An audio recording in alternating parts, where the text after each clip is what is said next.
میدونی تفاوت یه مهندس حرفه‌ای با یه کدنویس چیه؟ اونی که دیزاین پترن رو مثل زبان مادری بلده. سلام، خوش اومدید به قسمت جدید از پادکست امیپای. این قسمت اولین قسمت از پلیلیست جدیدمون دیزاین پترن هاست. توی این سری از اپیزودها می‌خوایم با هم دیگه راجع به الگوهای طراحی نرم افزار صحبت کنیم و یه قدم دیگه توی پیشرفت برداریم. دمتون گرم که همراه مایید. من علی پایان به همراه دوست خوبم رضا امیری میزبان‌های شما توی این سری از قسمت‌ها هستیم. رضا جون حالت چطوره؟ سلام. سلام علی جون، حالت چطوره؟ سلام به همه دوستای خوبمون. رضا امیری هستم، کوچیک شما. خیلی خوشحالم که اومدیم با قسمت اول معرفی پلیلیست جدیدمون، سومین پلیلیستی که داریم ضبط میکنیم. خیلی برام جذابه، خیلی خوشحالم. و موضوعی هم هست که از اول منتظر بودم که پله پله بریم جلو که برسیم به اینجا، چون خودم خیلی دوست دارم که یه مهندس باشم نه یه کدنویس. در وهله اول خودم اینو خیلی دوست دارم. خب، حالت چطور علی؟ خوبی؟ ردیفی؟ زودترین خوبم، باریه که داریم ضبط ممنونم. میکنیم ها. آره تو د پوینت رفتیم سراغ مسئله پر اولین انرژی بار قبل از ساعت و 10 شب داریم ضبط میکنیم. آره و خیلی داره جذاب از خودمون این خوشم سری میاد. از اپیزودها. آره این سری از اپیزودها واسم حقیقتش خیلی جذابه. دیزاین پترن ها همیشه توی کار ذهنمو درگیر میکردن، اونقدر همیشه نشده بود روشون مطالعه کامل داشته باشم و این یک فرصت فوق العاده است واسمون که میتونیم با همدیگه توی این مسیر یاد بگیریم و پیشرفت بکنیم.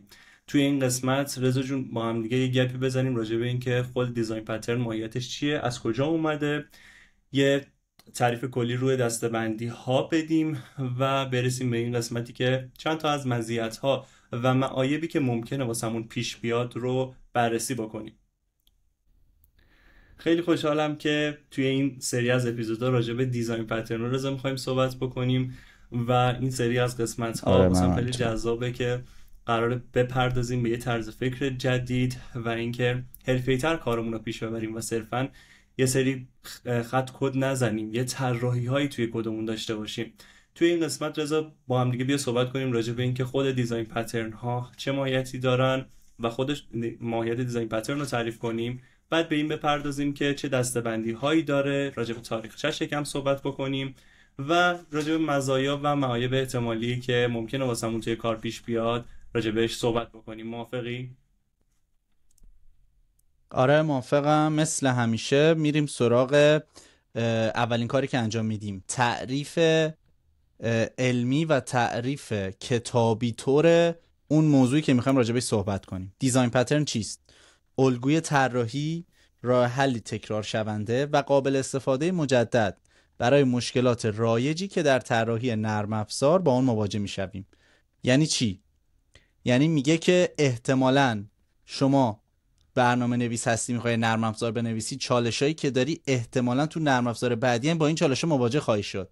خب بیا از اول یه رویکردی رو در نظر میگیریم که اگر به این چالش خوردیم این راه حلشه، به اون چالش خوردیم این راه حلشه.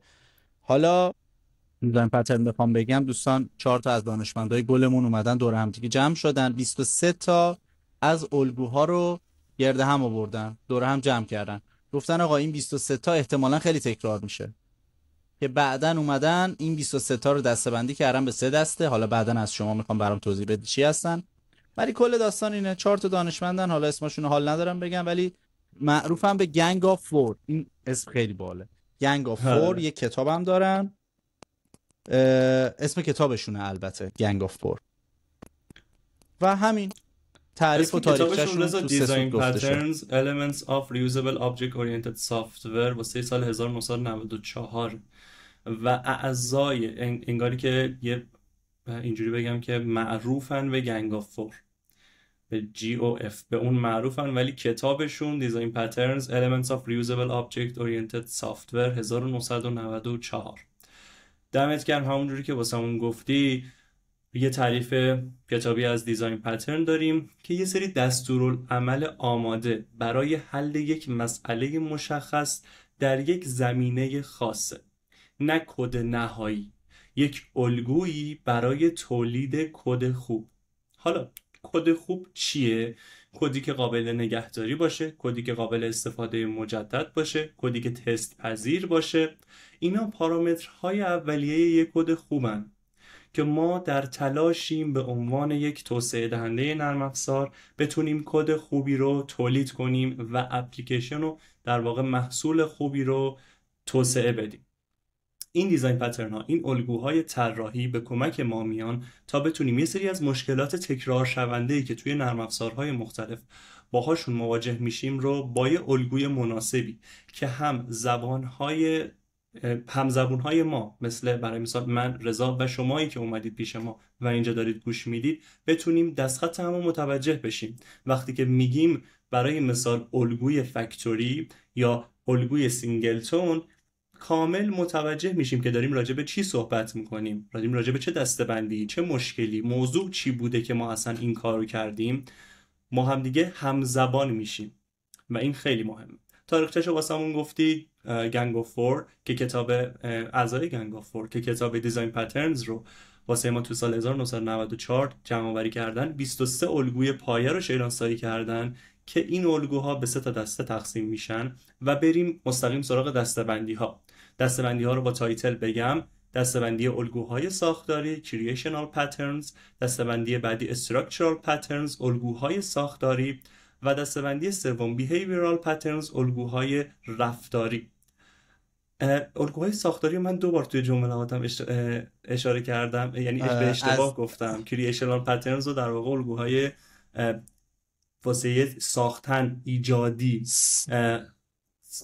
جونم رضا، فارسی کم میاد اینجا آخه. کریشنال و استراکچر خودش ساختاره، بعد کریشنال هم ساختنه. حالا آره، بیا اینا رو از هم جدا کن تو فارسی. آره، کریشنال آره واسه ساختنه و استراکچرال مثل اون استراکچر ساختمون میتونیم ببینیمش، بخوایم با کلمات بیشتری توضیحش بدیم. این موردی که بود، اینا میشن 3 تا دسته‌بندی که داریم. حالا من یه تایتل کوچیک دوباره راجع به دسته‌بندی ها بگم. اینکه کریشنال پترنز ها دارن به نحوه ایجاد اشیاء در واقع میپردازن و روی این الگوها روی چگونگی ساخت و ایجاد اشیاء تمرکز دارن، بدون اینکه وابستگی مستقیم به کلاس‌های خاصی داشته باشیم. این کریشنال پترنز اهمیتش هم از اونجایی میاد که ما قراره یه شی بسازیم ولی نوع دقیق اون شی رو شاید از قبل ندونیم که یا ساخت اون خیلی پیچیده باشه واسمون. پس این کریشنال پترنز ها توی این موضوع به کمکمون میاد. رضا چند تا از کریشنال پترنز ها رو واسمون میگیم در حد عنوان؟ آره، اینا هر کدومشون بعدن یه جلسه میشن، یعنی بعدن که بریم توی خود قصه گفتن انواع این دیزاین پترن ها شروع میکنیم که کریشنال رو باز کردن، دونه به دونه، جلسه به جلسه صحبت کردن در موردشون. و الان برای مثال چند تاشون رو میگم: سینگلتون، فکتوری متد، ابسترکت فکتوری، بیلدر، پروتوتایپ. اینا مثالایی هستن که برای کریشنال ها وجود دارن. حالا بخوام برم سراغ استراکچرال پترن ها، نوع دوم از اون انواع دیزاین پترن ها هستن که راجع به استراکچر یه چیز. حالا گفتی ساختار، ولی خب دیگه فکر میکنم فارسیش همین ساختار باشه، ولی توضیحش اینه که هدفش چیه. بیا هدفش رو بگیم که بیشتر متوجه بشیم، شاید اسمش به همون اونجوری نرسونه. میگه که آقا اوکی، یه دیزاین پترن بود، شما میخوای چیزی رو بسازی، چی کار کنی، چه جور بسازی. اوکی، اینجا میاد میگه شما میخوای چیزایی که وجود داری و قبلا ساختی با هم ترکیب کنی که یه چیز بزرگتر و بهتر ازشون در بیاری. اینجا استراکچرالا میان تو کار که میگه کلاس یا و اشیاء رو کمک میکنه بهت که با هم ترکیب کنی تا ساختارهای بزرگتر. چرا مهمه؟ آره چرا که نه. وقتی چند تا از قسمت های سیستم رو میخوای به هم دیگه وصل کنی بدون اینکه یه تغییر بزرگی ایجاد بشه، اونجا این دیزاین پترن به ما کمک میکنه. این نوع از پترن ها. بله. برای مثال شما، حالا یکم میریم تو داستان چیز ریستر میشیم، ولی فکر کن شما یه قسمتی داری تو پروژه که کارش اینه که برات چیکار میکنه؟ فایل ورد باز میکنه. حالا بعد از گذشت زمان شما میرسی به این که آقا پی دی اف هم میخوای. چی میشه به نظر شما؟ فکر کنم اینجا بتونیم از الگوی آداپتور استفاده کنیم که 2 تا اینترفیس ناسازگار رو با هم دیگه آداپت کنیم. درست میگم؟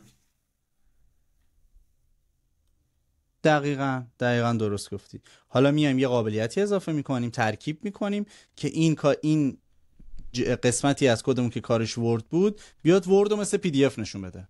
اینجا آداپتور میاد به کارمون میاد. ایول به آداپتور. علی جون برو سراغ الگوی برو سراغ الگوی سراغ دستبندی بعدی behavioral patterns، الگوهای رفتاری. هدف از این الگوها یا توضیح راجع به این دستبندی بخوایم بدیم، تمرکزشون روی نحوه ارتباط و تعامل بین اشیا است. ما یه جا اشیایی رو ساختیم، حالا میخوایم ببینیم که این ارتباط و تعامل اشیا رو به چه شکل به حالت بهتری پیاده سازی بکنیم. کمک میکنه که رفتار سیستم ما انعطاف پذیری بیشتری داشته باشه. حالا چرا واسمون مهمن؟ وقتی که میخوایم رفتارها قابل تغییر، جایگزین پذیر یا مستقل از کلاس ها باشن، اونجا که behavioral patterns ها واسه ما مهم میشن. یه سری از در واقع الگوهایی که توی این دسته جای گرفتن، مانند observer، مانند استراتژی، مانند command، state و mediator، مواردی هستن که توی این دسته‌بندی جا گرفتن و توی دسته‌بندی behavioral patterns. و یه موردی که الان یادم افتاد، در خصوص این سری از پادکست ها ما یه ریپوزیتوری گیت هاب هم درست کردیم که توی اون ریپوزیتوری تمام توضیحات و مثال ها رو هم قرار میدیم. یعنی کاملا شروع میکنیم با هم دیگه پیش رفتن و خیلی خوشحال میشیم که توی اون ریپوزیتوری هم اگه دوست داشتید کانتریبیوت داشته باشید و مثال هایی رو به هر زبانی که دوست داشتید به اون ریپوزیتوری اضافه کنید. دمتون گرم که همراه مایید. یه پله بریم جلوتر، یه صحبتی راجع به مزایا و معایب احتمالی که واسه ما خواهند داشت واسمون داشته باش. آره، مزایاشون مزایای خیلی خوبی هست برای چرا؟ چون این مزایایی که وجود داره نیازهای اولیه یه نرم افزار رو برطرف میکنه. برای مثال توسعه پذیر میکنه یه نرم افزار رو که خیلی مهمه برای یه نرم افزاری که قرار بزرگ بشه. کمک میکنه که به صورت تیمی خیلی بهتر کار بکنین. آره. و ارتباط بین توسعه دهنده ها هم قابلیت تیمی که بهتون گفتم و استفاده مجدد از اون جوابهایی که پیش آوردیم برای اون سوالهای مشترک. برای مثال در ادامه میریم جلو، یه سوالی به وجود میاد، یه چالشی به وجود میاد که مشترکه، دیگه تیم و کل اون پروژه میدونن که پاسخش میتونه از کدوم دسته از این پترن ها باشه. اونجا خیلی بهمون کمک میکنه این مورد از مزایای دیزاین پترن. معایبش رو بخوایم بگیم، معایب خاصی نداره، ولی اگه زیاد ازش استفاده کنیم ممکنه منجر به اوور انجینیرینگ بشه، یعنی استفاده بیمورد از الگوها تو جاهای مختلف. اگه بیایم بیمورد ربط بدیم و الگوها رو استفاده کنیم، اونجا باعث اوور انجینیرینگ شدیم. و اینکه گاهی موقع هم هست که استفاده نادرستمون از پترن ها میتونه باعث پیچیدگی بشه. یعنی علاوه بر این که اوور انجینیرینگ به وجود میاد، اگه نادرست و بیجا استفاده کنیم پیچیدگی بیش از حد اضافه کردیم به سیستممون. رضا جون دمت گرم. مزایای معایبی که واسمون گفتی خیلی عالی بود، نکات خیلی مهمی بودن، مخصوصا قسمتی که باید حواسمون باشه اوور انجینیرینگ نداشته باشیم.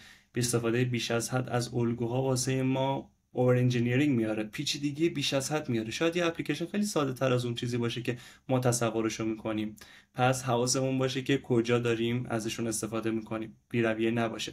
و در ادامه یه جنبندی با هم دیگه داشته باشیم روی این مواردی که داشتیم. یه تعریفی گفتیم از خود دیزاین پترن ها، اینکه واسه چی اصلا وجود دارن، تاریخشون رو بررسی کردیم که از گنگ آف فور میان پیش ما، اعضای گنگ آف فور، و دستبندی ها کریشنال، بیهیویرال، استراکچرال پترن ها، و در نهایت هم به مزایا و معایب این دوستای خوبمون اشاره کردیم. توی این مسیر اگه اسم میکنی که الگویی هست که بیشتر دوست داری راجبش صحبت بکنیم یا مثالی واسش هست که بهتر باعث بشه ما این الگوها رو متوجه بشیم، حتما با همون به اشتراک بذار. و اگه چنل ما رو سابسکرایب نکردی حتما به جمع همین پایا بپیوند که جمعمون بزرگتر بشه. دمتون گرم که همراه ما بودید توی این مسیر. میبینیمتون. رضا جون تا قسمت بعد. مرسی، قربونت، خدافظ.